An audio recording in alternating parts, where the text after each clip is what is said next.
Okay, so class 10 syllabus for half yearly exam will be chapter number 12 electricity, chapter 10 light, and chapter 13 magnetic effect of electric current, and that part only comes into introduction. While electricity और light पूरा आएगा, आपको सारे NCERT के exercise question, in text question बहुत अच्छे से लगाने हैं, as well as notes. आपको जो भी notes दिए गए थे, you have to learn each and every single question, जो भी conceptual questions हैं, and you have to do number of numericals on these. Number of numericals सबसे ज़्यादा आपको electricity में मिलेंगे, parallel and series combination, उस पर आपको एक बड़ा न्यूमेरिकल मिलेगा, एंड लाइट में आपको लेंस फॉर्मूला और मिरर फॉर्मूला के ऊपर न्यूमेरिकल्स मिलेंगे. क्लियर है ये? तो इसमें आप ये याद रखना, आपको पैरेलल एंड सीरीज कॉम्बिनेशन बहुत अच्छे से पढ़ना है.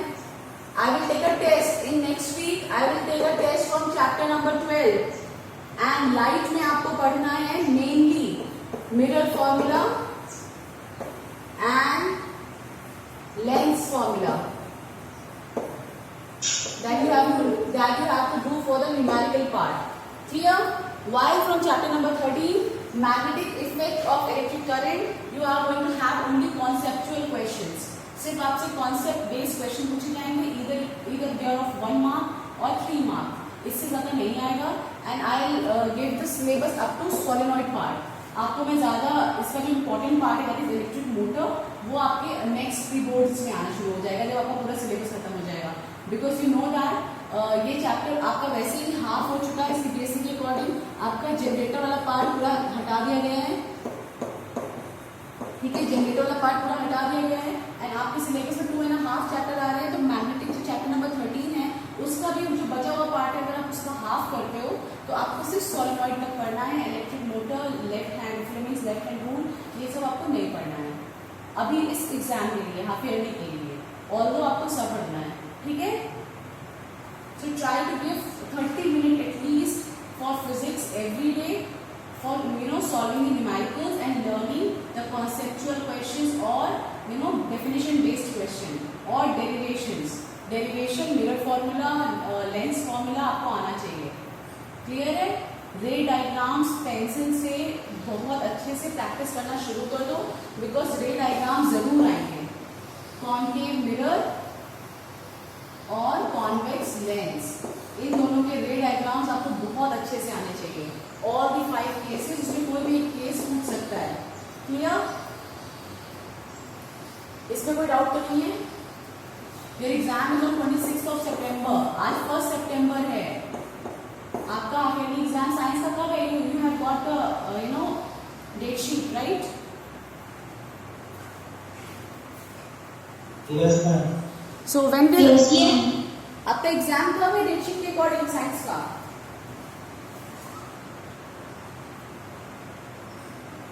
देखना पड़ेगा. देखो फटाफट से. यस. कब है आपका एग्जाम?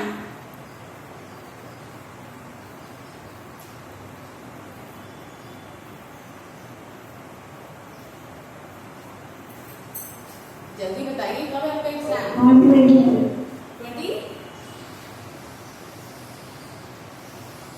26 राइट ना? 26. अभी आपने इसका मतलब डेट शीट भी नहीं देखी है कि आपका एग्जाम कब है. Your science exam is on 26 सितंबर and you are having syllabus for bio and chemistry also. तो बायो और केमिस्ट्री के चक्कर में फिजिक्स के न्यूमेरिकल या फिजिक्स के क्वेश्चन मत भूल जाना, अदरवाइज दिक्कत में आ जाओगे. ठीक है, तो try to do as much as numericals you can. आपके पास सीबीएसई के पेपर्स हैं, otherwise I will give 2 or 3 question daily on WhatsApp group. Just go through it, try to solve it. Clear? और कोई साइड ग्रुप हो और उसमें अगर सैम्पल पेपर सीबीएसई के हो तो वो भी ट्राई करने की कोशिश करिए. सीबीएसई के प्रीवियस ईयर पेपर्स देखिए, उसमें जो क्वेश्चन आए हैं उनको देखिए. आपको इतना पता होना चाहिए कि आपको 2 कॉन्सेप्चुअल क्वेश्चन, एक तो मिरर फॉर्मूला और लेंस फॉर्मूला, इलेक्ट्रिसिटी में से ओम्स लॉ, ये कॉन्सेप्ट बेस्ड क्वेश्चन आपको ये टॉपिक्स एकदम लर्न होने चाहिए. ओम्स लॉ अगर आ जाए तो तुरंत बना लो, सब ग्राफ उसका एक्सप्लेन कर लो और एकदम एग्जैक्ट डेफिनेशन. ये नहीं कि आप बना के उसको लिख रहे हो, क्योंकि साइंस में बना के लिखने से मीनिंग चेंज हो जाता है. ये इंग्लिश नहीं है कि आपने स्टोरी राइटिंग कर दी. ठीक है, तो you have to write down the exact definition. Clear? Similarly, derivation की जब आप करोगे तो आपको exact हर term का अच्छे से लिखना है clearly कि which term means what. U का मतलब क्या है, V का मतलब क्या है, F का मतलब क्या है, और उसको डिफाइन भी करना है. कई बार तो ये भी आता है what do you understand by principal axis of a lens or of a mirror.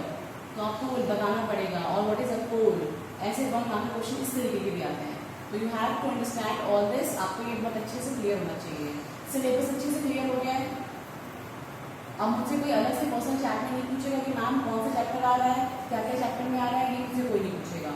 I think I am clear with that कि आपको इलेक्ट्रिसिटी पूरा पढ़ना है. होल एनसीईआरटी इलेक्ट्रिसिटी में एक एक question in text as well as exercise chapter number 12 electricity आपको करना है. सिमिलरली चैप्टर नंबर 10 लाइट में आपको रे डायग्राम्स, आपको mirror formula, lens formula as well as all in text and exercise question आपको पढ़ने हैं. ठीक है. And last one is chapter number 13. उसमें आपको ज्यादा नहीं पढ़ना है. You have to just go through the introduction part. That is you have to know the magnetic field pattern and the rule for the direction of magnetic field. Which rule is used for determining the direction of a pattern of the magnetic field? Maxwell right thumb. Very good. Maxwell right hand thumb rule. So you can understand that these kind of question will come. Maxwell right hand thumb rule. मैंने अभी आपको last term के 1 markers कराए थे. तो ऐसे ही 1 marker या 2 marker question आएंगे चैप्टर नंबर 13 में से.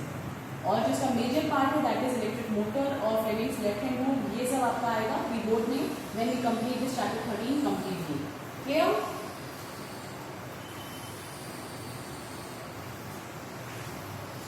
Yes, ma'am.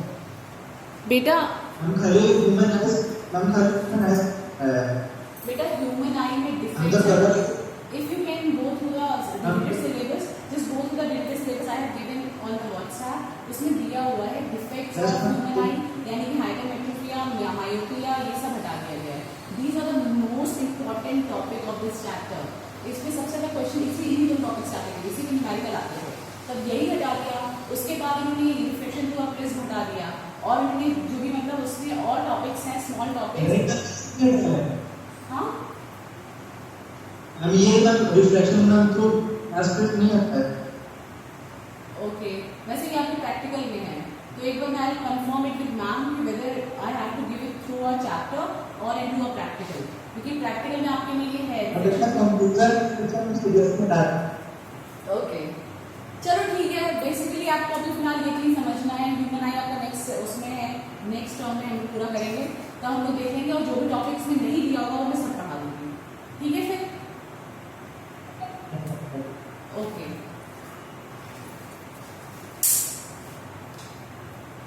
Now see, in this topic it is given that force on a current carrying conductor in a magnetic field. It means that if you are having a conductor which is having current in it, कोई conductor है जिसमें क्या हो रहा है, current I flow हो रही है. ठीक है, एक करंट आई फ्लो हो रही है and you place this conductor into an external magnetic field. अगर आप इस कंडक्टर को जिसमें ऑलरेडी करंट फ्लो हो रही है एक एक्सटर्नल मैग्नेटिक फील्ड में रख देते हो तो उस कंडक्टर के ऊपर एक फोर्स लगता है. ठीक है. This current carrying conductor feels a force. It feels a force of a magnetic field. एक external magnetic field जो भी है उसकी वजह से यहाँ पे क्या होता है, it feels a force. तो that force is actually what? यही force हमको पढ़ना है that exert on a current carrying conductor when placed in an external magnetic field. पहले आपको ये समझ में आया यहाँ पे एक मैग्नेटिक फील्ड एक्सटर्नल है, एक स्ट्रॉन्ग मैग्नेटिक फील्ड बाहर की तरफ है. आप एक करंट कैरिंग कंडक्टर को लेकर आते हो और you just place that current carrying conductor into that magnetic field. जैसे ही आप उसे वहां रखते हो तो the conductor start deflecting. Conductor क्या करना शुरू हो जाता है, डिफ्लेक्ट होना शुरू हो जाता है और it start experiencing some force. वो कुछ फोर्स को एक्सपीरियंस करता है. इसे सिंपली मैग्नेटिक फोर्स बोलते हैं. आप बड़े क्लास से पढ़ोगे तो बहुत डिटेल में है, आपकी क्लास डिटेल में नहीं है. आपकी क्लास में इसका ना कोई एक्सप्रेशन दिया हुआ है ना उसका कोई फॉर्मूला दिया है, ये सब हायर क्लास में. बट आपको ये पता होना चाहिए, आपको ये पता होना चाहिए कि जब भी कोई करंट कैरिंग कंडक्टर, सॉरी बेटा your voice is not clear. Hello hello, am I audible? Yes, ma'am. Okay. So see current carrying conductor को जब आप किसी एक्सटर्नल मैग्नेटिक फील्ड में रखते हो, से this is a strong magnetic field और a external magnetic field B जो कि स्ट्रॉन्ग है, इसमें अगर आप एक तार को, एक वायर को जिसमें करंट फ्लो हो रही है उसको आप रख दो तो ये वायर कुछ फोर्स को फील करता है, ठीक है। That wire, this wire actually start feeling some force. तो हमें उस फोर्स के बारे में जानना है कि जो फोर्स कोई एक्सटर्नल मैग्नेटिक फील्ड लगाएगी किसी करंट कैरिंग कंडक्टर के ऊपर, वो किस पे डिपेंड करेगा, number 1। And number 2, how will you reflect कि वो फोर्स कैसे लग रहा होगा, इस कंडक्टर के ऊपर वो फोर्स कैसे लगता है, उसको हम कैसे डिटरमाइन करते हैं। तो उसके लिए अपन पढ़ते हैं Fleming's left hand rule. Clear? आपको ये बहुत ज़्यादा डिटेल भी नहीं पढ़ना है, आपको बस समझना है कि whenever a current carrying conductor when placed in an external magnetic field, it start experiencing a force due to which it get deflected or it get attracted towards the magnetic field. Further, एक और चीज देखी गई जब experiment हो रहा था, तो एक चीज और ऑब्जर्व की गई कि that when this conductor is placed parallel to the magnetic field, जो मैग्नेटिक फील्ड लाइंस हैं उसके अगर पैरेलल में रख देते हो तो इसमें कोई भी डिफ्लेक्शन नहीं हो रहा है, ठीक है। It does not experience any force whenever this current carrying conductor is placed parallel to the magnetic field. समझ में आया? तो magnetic field, external magnetic field की वजह से करंट कैरिंग कंडक्टर पे फोर्स लगता है, नंबर 1। नंबर 2, ये फोर्स जीरो होता है, नहीं लगता है कब, जब यही करंट कैरिंग कंडक्टर आप उसको कैसे प्लेस कर दो, parallel to the magnetic field lines of that external magnetic field. Number 3, how will you find the force direction, how will you find the force effect, कैसे आप पता करोगे? तो फोर्स का इफेक्ट पता करने के लिए हमें पता होना चाहिए कि वो फोर्स किन किन चीजों पर डिपेंड करेगा।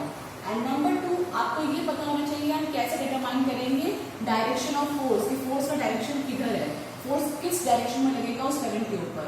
तो फोर्स का डायरेक्शन डिटरमाइन करने के लिए we will use Fleming's left hand rule. Clear? ये जो एक फोर्स लग रहा है करंट कैरिंग कंडक्टर के ऊपर, उसका डायरेक्शन पता करने के लिए we will use Fleming's left hand rule. Further, इसका इफेक्ट कितना है, व्हाट इज द इफेक्ट, कितना इफेक्टिव फोर्स है ये, और कैसे इसका इफेक्ट हम बढ़ा सकते हैं या घटा सकते हैं, which means that this force depends on what kind of factors, किन किन फैक्टर्स पे ये फोर्स डिपेंड करता है वो हमको पढ़ना है। So we will find that this force actually depend on 2 things, एक तो करंट, जो भी करंट फ्लो हो रही होगी कंडक्टर के अंदर, and number 2 the magnetic field in which it is placed. Clear? थोड़ा समझ में आया ये चीज? क्या मुझे कोई मुझे समझा सकता है? मैंने जो अभी तक समझाया, मुझे कोई समझा सकता है जो मैंने समझाया अभी तक? कि हम लोग क्या क्या पढ़ रहे हैं और क्या पढ़ेंगे इसके बाद, बताओ जल्दी। बताइए।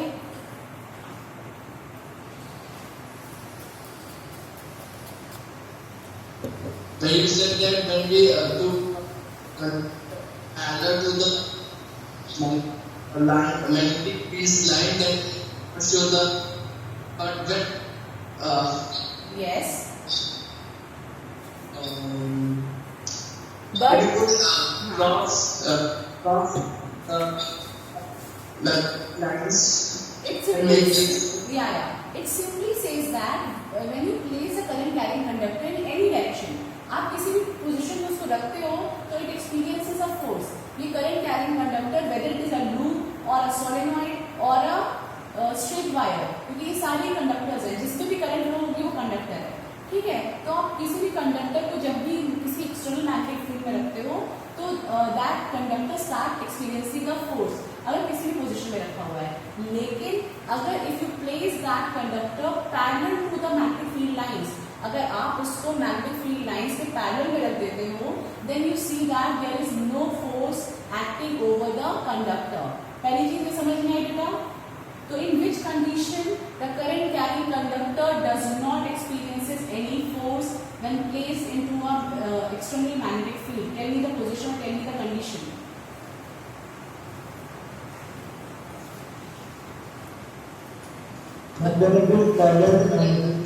Exactly. Very good. जब भी एक्सटर्नल मैग्नेटिक फील्ड लाइंस जो हैं उसके पैरेलल आप उसी कंडक्टर को रख दोगे तो experiences any force. ठीक है. Number 2 point is that how will you determine the direction of force? Force का डायरेक्शन, जो फोर्स एक्सपीरियंस कर रहा है कंडक्टर, उसका डायरेक्शन आप कैसे डिफाइन करोगे, कैसे निकालोगे? By using which rule? Fleming's left hand rule. Very good, it is Fleming's left hand rule. अभी तक आप लोग Maxwell's right hand thumb rule पढ़ते थे, जो कि आपको डायरेक्शन ऑफ मैग्नेटिक फील्ड बताता था. Remember that I have told in the last class also, M for magnetic field and Fleming's left hand thumb rule. Fleming F मतलब force, तो direction of force जो वाला जो rule बताएगा, that is Fleming left hand thumb rule or left hand rule, which gives you the force direction. जो भी experience कर रहा है force by the current carrying conductor, जो भी force experience कर रहा है, उसको आप किससे निकालोगे? Fleming's left hand thumb rule से, या left hand rule से, sorry. Now, the direction of force on the conductor depends on, जो भी direction of force है, direction of force on the conductor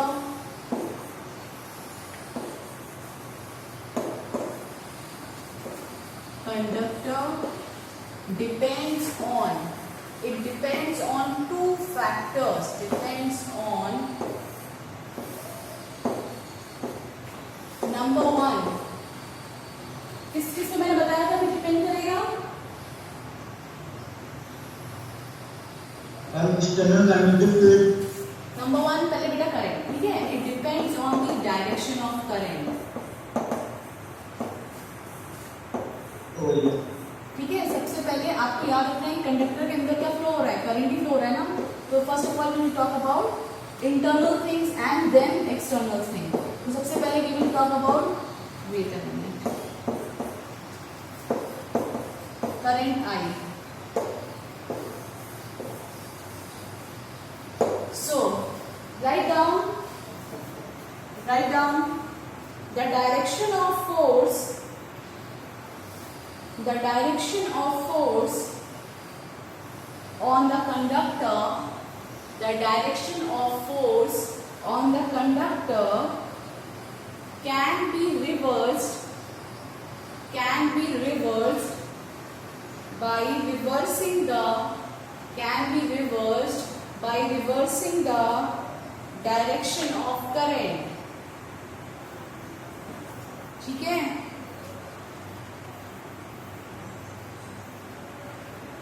लिख लिया बेटा?